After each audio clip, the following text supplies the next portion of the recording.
श्री गणेशाय नमः। श्री परमात्मने नमः। उत्पन्न एकादशी व्रत कथा और उसकी महिमा का वर्णन। श्री गणेशाय नमः। नारद जी ने पूछा, महादेव, महाद्वादशी एकादशी का उत्तम व्रत कैसा होता है? सर्वेश्वर प्रभु, उसके व्रत से जो कुछ भी फल प्राप्त होता है उसे बताने की कृपा कीजिए। महादेव जी ने कहा, ब्राह्मण है एकादशी महान पुण्य फल को देने वाली है। श्रेष्ठ मुनियों को भी इसका अनुष्ठान करना चाहिए। विशेष नक्षत्रों का योग होने पर यह तिथि जया, विजया, जयंती तथा पाप नाशनी इन 4 नामों से विख्यात होती है। सभी पापों का नाश करने वाली है।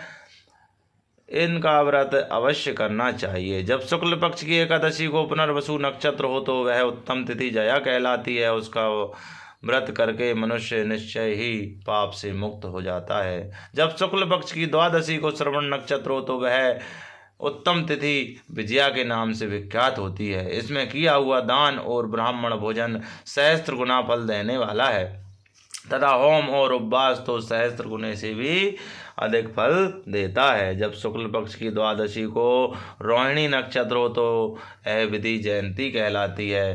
तब वह सब पापों को हरने वाली है। उस तिथि को पूजित होने पर भगवान गोविंद निश्चय ही मनुष्य के सब पापों को धो डालते हैं। जब कभी शुक्ल पक्ष की द्वादशी को पुष्य नक्षत्र हो तो वह महापुण्यमयी पाप नाशनी तिथि कहलाती है। जो 1 वर्ष तक प्रतिदिन 1 प्रस्त तिल दान करता है तथा जो केवल पाप नाशनी एकादशी को उपवास करता है, उन दोनों का पुण्य समान होता है। संतुष्ट होते हैं।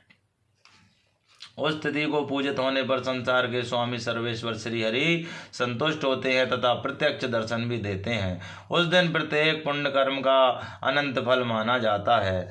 सगर नंदन ककुस्तस नहुस तथा राजा गांधी ने उस तिथि को भगवान की आराधना की थी, जिससे भगवान को इस पृथ्वी पर उन्हें सब कुछ दिया था। इस तिथि के सेवन से मनुष्य 7 जन्मों के कायिक, वाचिक और मासिक पाप से मुक्त हो जाता है। इसमें तनिक भी संदेह नहीं है। पुष्य नक्षत्र से युक्त एकमात्र पाप नाशनी एकादशी का व्रत करके मनुष्य 1000 एकादशियों के व्रत का फल प्राप्त कर लेता है। उस दिन स्नान, दान, जप, होम, स्वाध्याय और देव पूजा आदि जो कुछ भी किया जाता है उसका अक्षय फल माना गया है। इसलिए प्रयत्न पूर्वक इसका व्रत करना चाहिए। जिस समय धर्मात्मा राजा युधिष्ठिर ने पंचमअश्वमेध यज्ञ का स्नान कर चुके, उस समय उन्होंने यदुवंश भगवान श्री कृष्णचंद्र से इस प्रकार प्रश्न किया। युधिष्ठिर बोले, प्रभु, नक्त व्रत तथा एक भुक्त व्रत का पुण्य एवं फल क्या है? जनार्दन, ऐसा मुझे बताइए। मधुसूदन भगवान श्री कृष्णचंद्र जी बोले, हे कुंती नंदन, हेमंत ऋतु में जब परम कल्याणमय मार्गशीर्ष मास आए तब उसके कृष्ण पक्ष की द्वादशी तिथि को उपवास व्रत करना चाहिए। उसकी विधि इस प्रकार है। दृढ़ता पूर्वक उत्तम व्रत का पालन करने वाला शुद्ध चित्त पुरुष दशमी को सदा एक भुक्त रहे अथवा सोच संतोष आदि नियमों के पालन पूर्वक नक्त व्रत के स्वरूप को जानकर उसके अनुसार एक बार भोजन करे। दिन के 8वें भाग में जब सूर्य का तेज मंद पड़ जाता है उसे नक्त जानना चाहिए। रात को भोजन करना नक्त नहीं है। गृहस्थ के लिए तारों के दिखाई देने पर नक्त भोजन का विधान है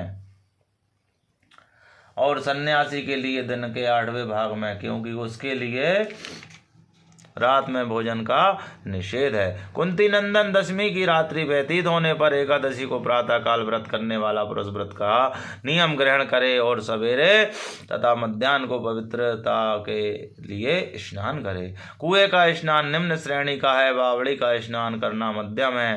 पोखरे में उत्तम तथा नदी में उससे भी उत्तम माना गया है। जहाँ जल में खड़ा होने पर जल जंतुओं को पीड़ा होती हो, वहाँ स्नान करने पर ताप और पुण्य बराबर होता है। यदि जल को छानकर शुद्ध कर लें तो घर पर भी स्नान करना उत्तम माना गया है। इसलिए पांडव श्रेष्ठ घर पर उक्त विधि से स्नान करें। स्नान के पहले निम्नांकित मंत्र पढ़कर शरीर में मृतिका लगा लें। अश्व क्रांते, रक्त क्रांते, विष्णु क्रांते, वसुंधरे, मृतिके हर में पापम यन्मया पूर्व सच्चितम। वसुंधरे तुम्हारे ऊपर अश्व और रथ चला करते हैं। भगवान विष्णु के भी 52 अवतार धारण कर तुम्हें अपने पैरों से नापा था। मृत्यु के मैंने पूर्व काल में जो पाप संचित किया है उस मेरे पाप को हर लो। वृत्ति पुरुष को चाहिए कि वह एक चित्त और दृढ़ संकल्प होकर क्रोध तथा लोभ का परित्याग करे। अंतज्य पाखंडी मिथ्यावादी ब्राह्मण निंदक अगम्य स्त्री के साथ गमन करने वाले अन्याय दुराचारी परधनहारी तथा परस्त्रीगामी मनुष्य से वार्तालाप ना करे। भगवान के सबकी पूजा करके उन्हें नैवेद्य भोग लगाए। घर में भक्ति युक्त मन से दीपक जलाकर रखे। पार्थ उस दिन निंद्रा और मैथुन का परित्याग करे। धर्म शास्त्र से मनोरंजन करते हुए संपूर्ण दिन व्यतीत करे।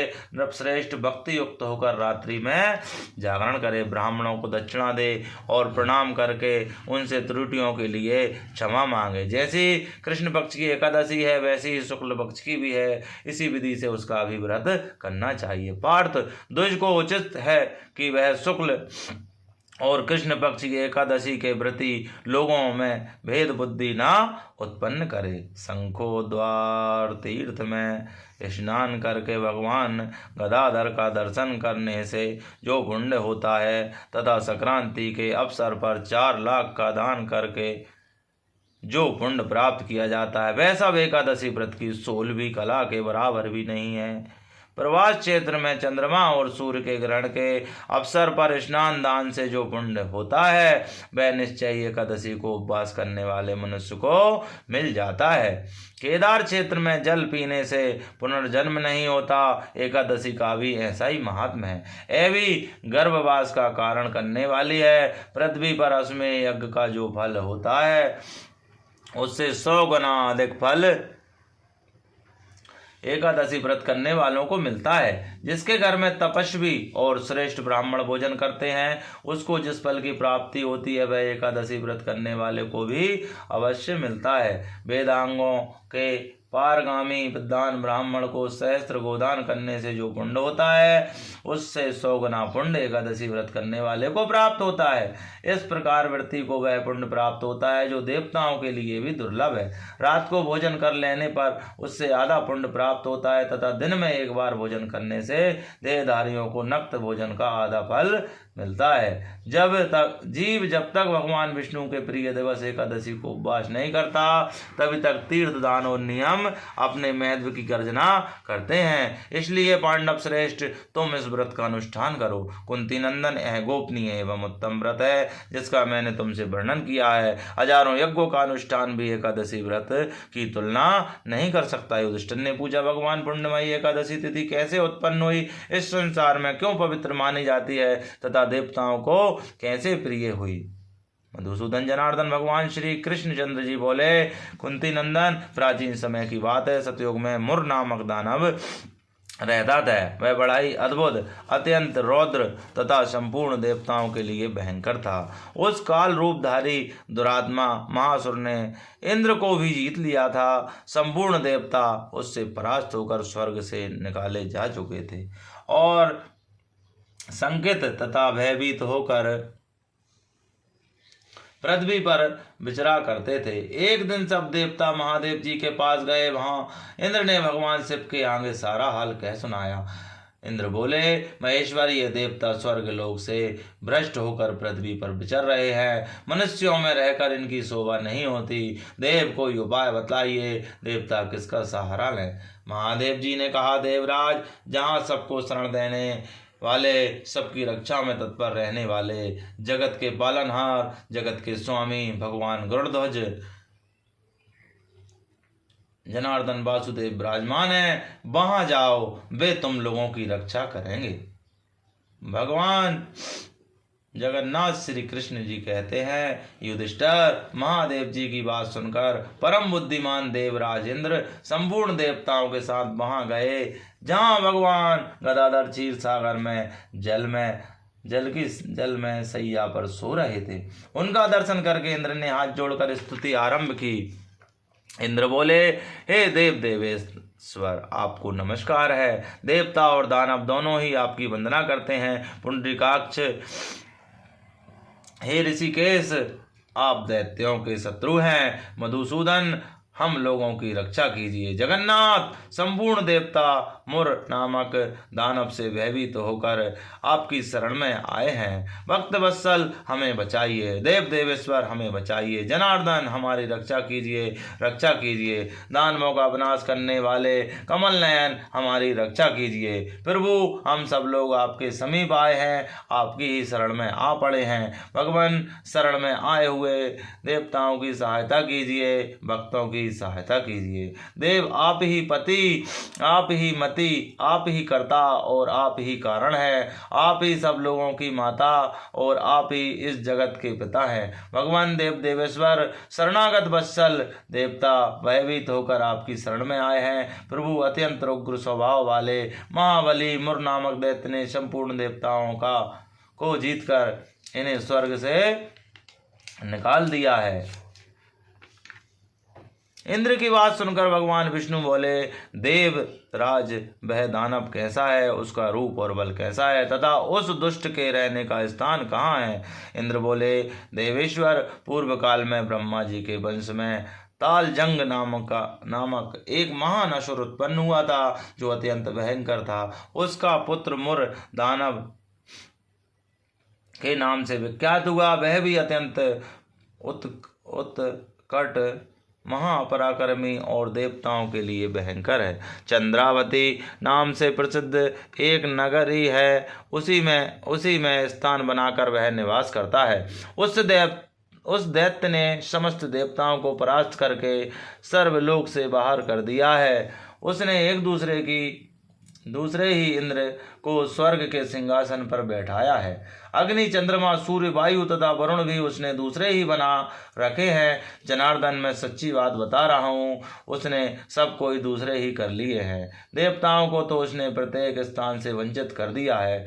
इंद्र का कथन सुनकर भगवान जनार्दन को बड़ा क्रोध हुआ। वे देवताओं को साथ लेकर चंद्रावतीपुरी में गए। देवताओं ने देखा दैत्यराज बारंबार गर्जना कर रहा है। उससे परास्त होकर संपूर्ण देवता दसों दिशाओं में भाग गए।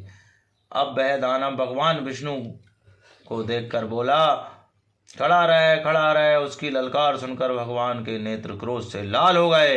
वे बोले, अरे दुराचारी दानव, मेरी इन भुजाओं को देख। यह कहकर भगवान विष्णु ने अपने दिव्य बाणों से सामने आए हुए दुष्ट दानवों को मारना आरंभ किया। दानव भय से विह्वल हो उठे। पांडुनंदन, तत्पश्चात श्री विष्णु जी ने दैत्य सेना पर चक्र का प्रहार किया। उससे छिन्न भिन्न होकर सैकड़ों योद्धा मौत के मुख में चले गए। इसके बाद भगवान मधुसूदन बद्रिका आश्रम को चले गए। वहां सिंगावती नाम की गुफा थी, जो 12 योजन लंबी थी। पांडुनंदन, उस गुफा में एक ही दरवाजा था। भगवान विष्णु उसी में सो रहे थे। दानव मुर भगवान को मार डालने के उद्योग में लगा था। वह उनके पीछे लगा रहा। वहां पहुंचकर उसने भी उसी गुफा में प्रवेश किया। वहां भगवान को सोते देख उसे बड़ा हर्ष हुआ। उसने सोचा, यह दानवों को भय देने वाला देवता है, अतः निसंदेह इसे मार डालूंगा। युधिष्ठिर, दानव के इस प्रकार विचार करते ही भगवान विष्णु के शरीर से एक कन्या प्रकट हुई, जो बड़ी ही रूपवती, सौभाग्यशालिनी तथा दिव्य अस्त्र शस्त्रों से युक्त थी। वह भगवान के तेज के अंश से उत्पन्न हुई थी। उसका बल और पराक्रम महान था। युधिष्ठिर, दानवराज मुर ने उस कन्या को देखा। कन्या ने युद्ध का विचार करके दानव के साथ युद्ध के लिए याचना की। युद्ध छिड़ गया। कन्या सब प्रकार से युद्ध कला में निपुण थी। वह मुर नामक महान असुर उसके हुंकार मात्र से राख का ढेर हो गया। दानव के माने जाने पर भगवान जाग उठे। उन्होंने दानव को धरती पर पड़ा देख पूछा, मेरा यह शत्रु अत्यंत उग्र और भयंकर था, किसने इसका वध किया है। कन्या बोली, स्वामिन, आपके ही प्रसाद से मैंने इस महादैत्य का वध किया है। जनार्दन भगवान ने कहा, कल्याणी, तुम्हारे इस कर्म से तीनों लोकों के मुनि और देवता आनंदित हुए हैं। अतः तुम्हारे मन में जैसी रुचि हो उसके अनुसार मुझसे कोई वर मांगो। देव दुर्लभ होने पर भी वह वर मैं तुम्हें दूंगा, इसमें तनिक भी संदेह नहीं है। वह कन्या साक्षात एकादशी ही थी। उसने कहा, प्रभु यदि आप प्रसन्न हैं तो मैं आपकी कृपा से सब तीर्थों में प्रधान, समस्त विघ्नों का नाश करने वाली तथा सब प्रकार की सिद्धि देने वाली देवी हूँ। जनार्दन, जो लोग आप में भक्ति रखते हुए मेरे दिन का उपवास करेंगे उन्हें सब प्रकार की सिद्धि प्राप्त हो। माधव, जो लोग उपवास, नक्त अथवा एक भुक्त करके मेरे व्रत का पालन करें उन्हें आप धन, धर्म और मोक्ष प्रदान कीजिए। श्री हरि विष्णु बोले, कल्याणी तुम जो कुछ कहती हो वह सब पूर्ण होगा।